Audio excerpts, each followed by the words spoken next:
नमस्कार विद्यार्थी मित्र मैत्रिणींनो, आपण इयत्ता 9वीचा जो चॅप्टर सुरू केला होता त्यामधला आपला हे थर्ड लेक्चर आहे। तर या थर्ड लेक्चरमध्ये आपल्याला पॉइंट्स पाहायचं आहे। Potential difference of a cell.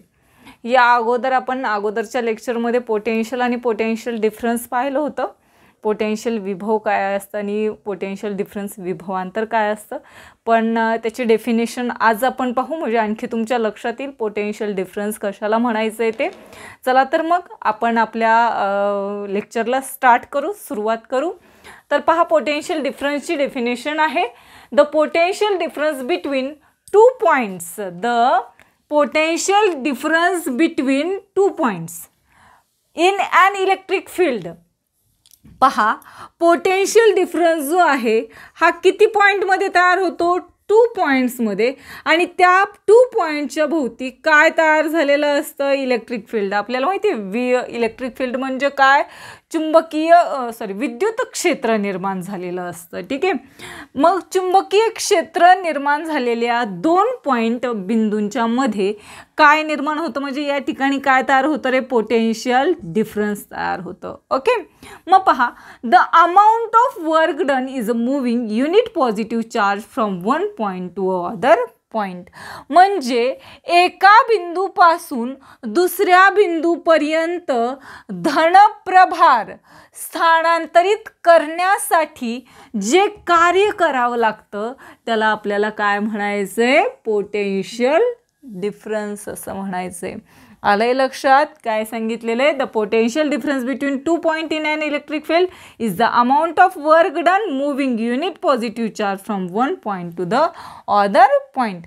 म्हणजे एका बिंदूकडून दुसऱ्या बिंदूपर्यंत धनप्रभार स्थानांतरित होण्यासाठी जे कार्य करावं लागतं त्या कार्याला आपल्याला काय म्हणायचे? पोटेन्शियल डिफरन्स म्हणायचं आहे। आणि हे 2 पॉइंटच्या भोवती काय निर्माण होतं? जेव्हा इलेक्ट्रिक फील्ड तयार होतं तेव्हाच काय घडून येतं? Potential difference. मग आता ही इलेक्ट्रिक फील्ड काय आहे? तर पहा, या इलेक्ट्रिक फील्डमध्ये काय केलं जातं? सिंपलमध्ये सांगायचं झालं तर पहा, हे जे काही 2 चार्जेस आहेत, पॉझिटिव्ह आणि निगेटिव्ह चार्जेस असतील, तर एका चार्जेसच्या भोवती काय निर्माण होतं? इलेक्ट्रिक फील्ड तयार होतं। तर दुसरं जे चार्ज असतं तर ते काय करतात? कशाचा एक्सपिरियन्स घेतो? तो इलेक्ट्रिक फोर्सचा। इलेक्ट्रिक फोर्स म्हणजे काय? विद्युत बलाचा अनुभव घेत असतं। आलंय लक्षात? म्हणजे एका भोवती जर इलेक्ट्रिक फील्ड तयार झालं असेल तर दुसरा पॉईंट काय कशाचा अनुभव घेत असतो? इलेक्ट्रिक फोर्सचा अनुभव घेत असतो। त्यामुळे ते काय करतात?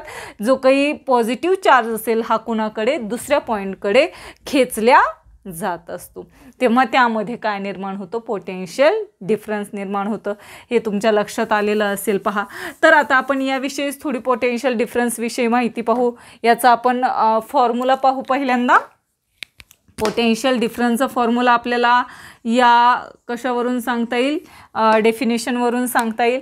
काय सांगितलं होतं? Potential difference, the amount of work done is a moving unit positive charge from one point to other point. मग आता या ठिकाणी काय घडून आलेले? वर्क घडून आलेले, कार्य घडून आलेलं आहे। The amount of work is a moving unit positive charge, जो काही एकक धनप्रभार जो आहे हा कुठेहून कुठे फ्लो करायचा आहे? One point to other point. म्हणजे या ठिकाणी कशाचं ट्रान्सफॉर्मेशन होतंय रे? चार्जचं ट्रान्सफॉर्मेशन होतंय, म्हणजेच टोटल चार्ज ट्रान्सफर।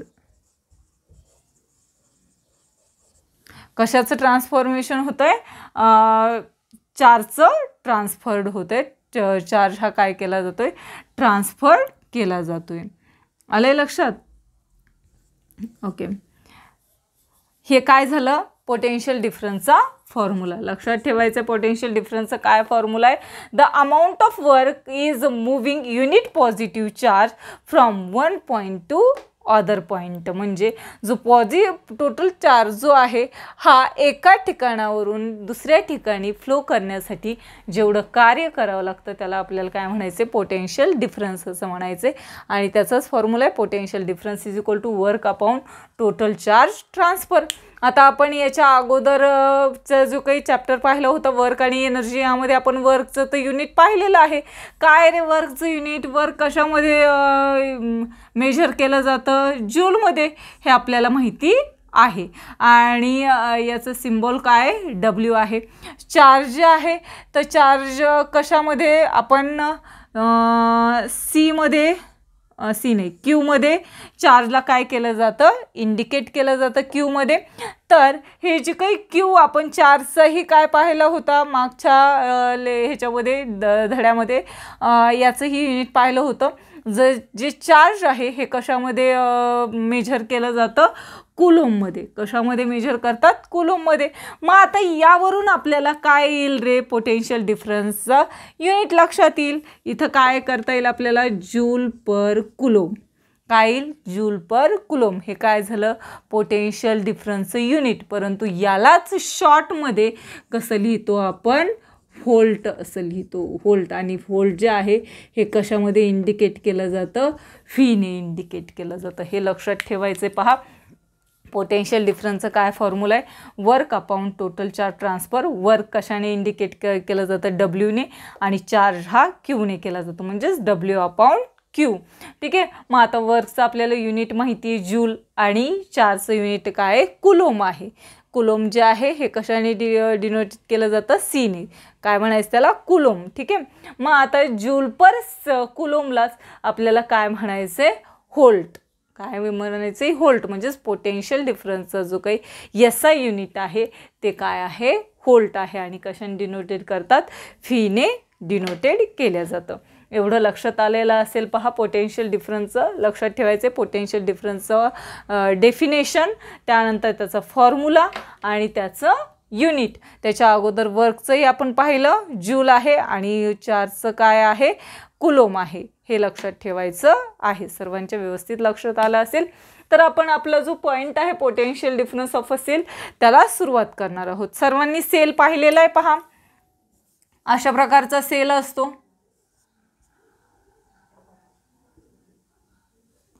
ठीक आहे. पॉझिटिव्ह आणि निगेटिव्ह असे त्याच्यावरती चार्जेसही दिलेले असतात.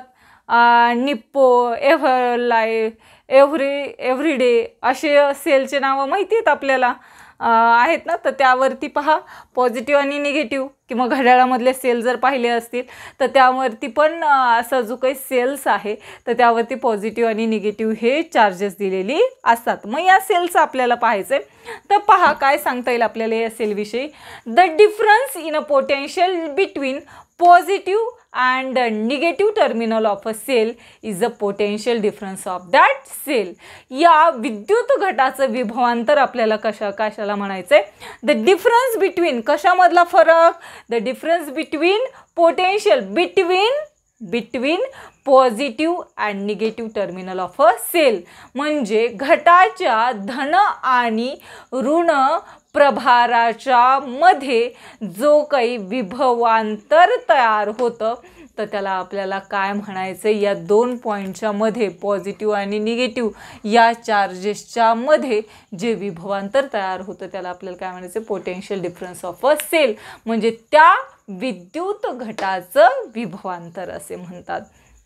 This potential difference caused by a chemical reaction occurring inside the cell.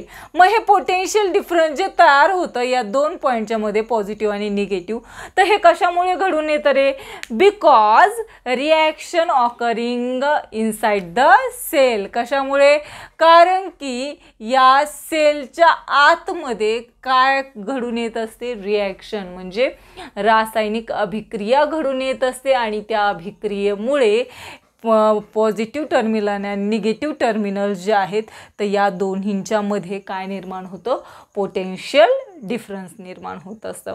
And the potential difference set the electron in a motion and result the flow of electricity to the conducting wire connected to the two ends of the cell.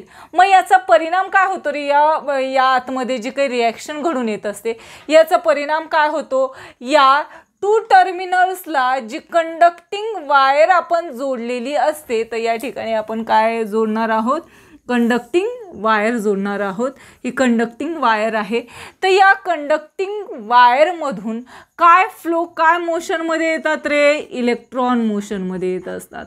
काय मोशनमध्ये येतात? Electrons in motion. Electron वाहायला सुरुवात होत असते through the conducting wire. आणि ते electron कशामधून flow होत असतात? कंडक्टिंग वायरमधून फ्लो व्हायला सुरुवात होत असते. देन पहा, मग यावरून आपण काय पोटेन्शियल डिफरन्सची आपल्याला पुढे ते पोटेन्शियल डिफरन्सची आपल्याला डेफिनेशनही सांगता येते.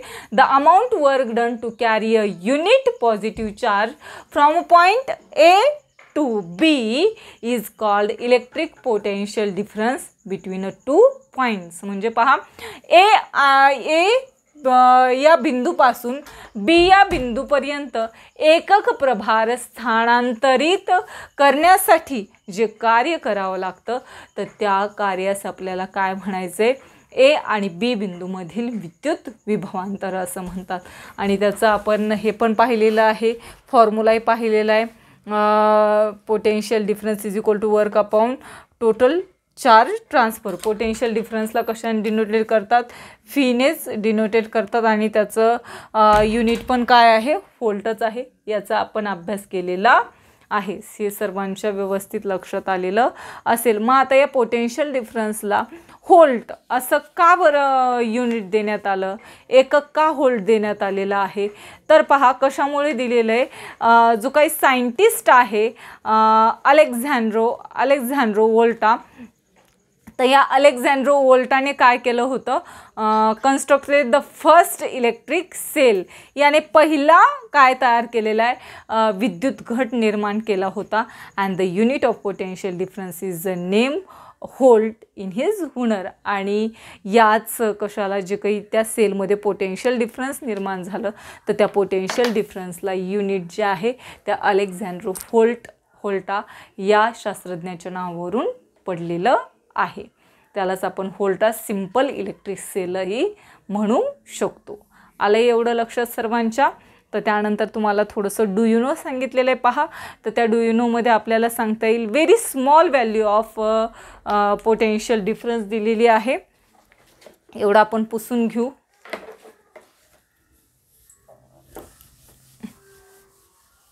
पहा, very small value of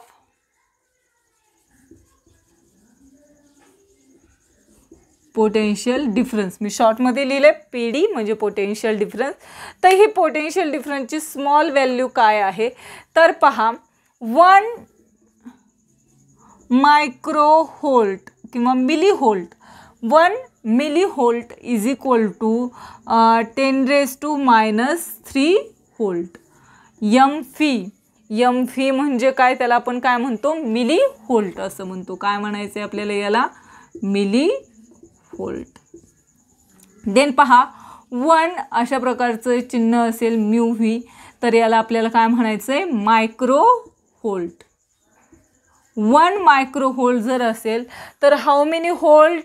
10⁻⁻6 volt. लक्षात ठेवायचं आहे. 1 millivolt is equal to 10⁻³ volt and 1 microvolt is equal to 10⁻⁻6 volt. These are the small value of potential difference. जर लार्ज व्हॅल्यू पाहायच्या असतील आपल्याला, कोणत्या सांगितलंय आपल्याला? कोणत्या पाहायच्यात?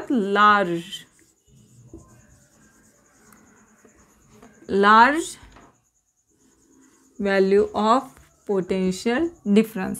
तर पहा, फर्स्ट जे आपल्याला सांगता येईल 1 kV म्हणजे आपण त्याला काय म्हणतो? किलो व्होल्ट असं म्हणत असतो. 1 kilo volt is equal to how many volt? 10⁻³ volt. 10⁻³ volt. इथं -3 व्होल्ट आहे म्हणजे कमी आहे. आपण संख्या रेषेचा जर विचार केला नंबर लाईनचा, तर मायनस हे कमी असतात आणि पॉझिटिव्ह कसे असतात? तर जास्त असतात. मग या ठिकाणी -व्होल्टमध्ये आले म्हणल्यावरती कशी आहे? पोटेन्शियल डिफरन्सची स्मॉल व्हॅल्यू आहे. हे पॉझिटिव्हमध्ये आले म्हणजे large value of potential difference. त्यानंतर पहा, 1 मेगाव्होल्ट. काय म्हणायचे त्याला? 1 megavolt. Is equal to how many volt 10⁶ volt. ह्या काय आहेत याच्या लार्ज व्हॅल्यू आहे, large value of potential difference. हे लक्षात ठेवायचं आहे तुम्हाला. डू यू नोमध्ये तुम्हाला दिलेलं आहे. एवढं तुमच्या लक्षात आलं असेल पहा. यानंतरचा आपला जो काही फ्री इलेक्ट्रॉन्स आपल्याला काय करायचं आहे पॉईंट पाहायचा आहे. तर फ्री इलेक्ट्रॉन्स विषयी आपण माहिती पाहू. एवढं लक्षात आलेलं असेल. पोटेन्शियल डिफरन्स, त्यानंतर त्याची डेफिनेशन, त्याचं फॉर्म्युला, त्याचं युनिट, आणि आपण काय पाहिलं त्यानंतर इंट्रोडक्शन ऑफ सायंटिस्ट पाहिलं, अलेक्झांडर होल्ट. होल्ट हे कशामुळे युनिट पडलं पोटेन्शियल डिफरन्सचं. त्यानंतर आपण small value of potential difference पाहिली. 1 millivolt is equal to 10⁻³ volt. 1 microvolt is equal to 10⁻6 volt. त्यानंतर large value of potential difference पाहिली. 1 kilovolt is equal to 10⁻³ volt and 1 megavolt is equal to 10⁻6 volt. यानंतर आपल्याला पुढचा जो free electrons आहे हा point पाहायचा आहे. पहा यामधला फ्री इलेक्ट्रॉन. तर पहा यामध्ये आपल्याला काय सांगता येईल. every atom of a metallic conductor has a one and more outermost electron which are very weakly bound to the nucleus.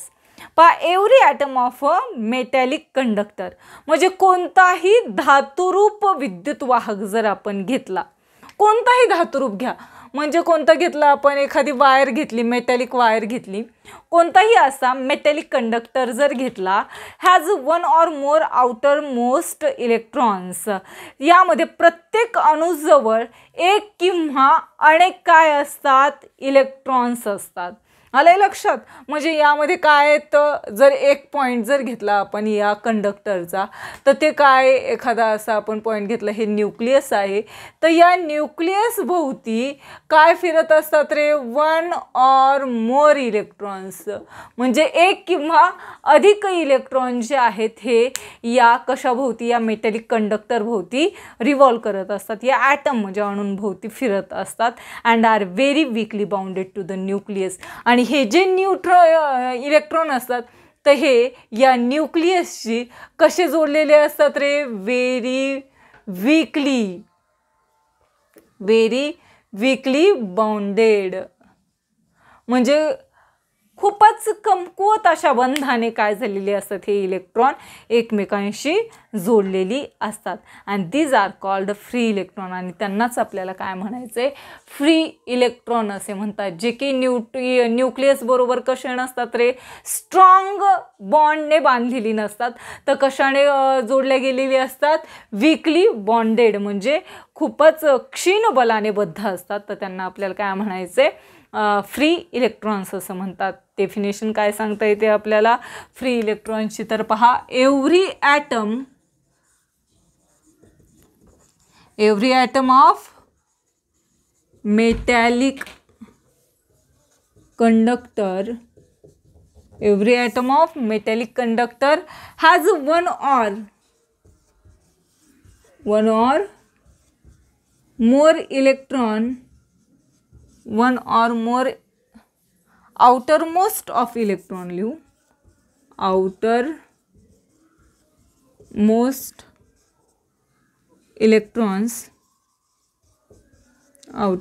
electrons, which are very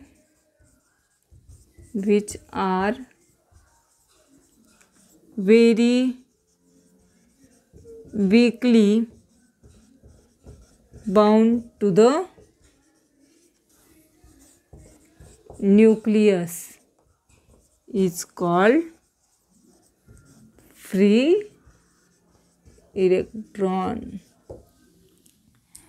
पहा एखाद्या धातुरूप विद्युतवाहकाच्या, कोणत्याही धातुरूप विद्युतवाहकाच्या कोणत्याही प्रत्येक अणुजवळ म्हणजे एखादा ॲटम घेतला आपण तर त्या प्रत्येक हा एक ॲटम आहे म्हणजे हे सगळे एकमेकांना कसे आहेत जुळून आलेले आहेत.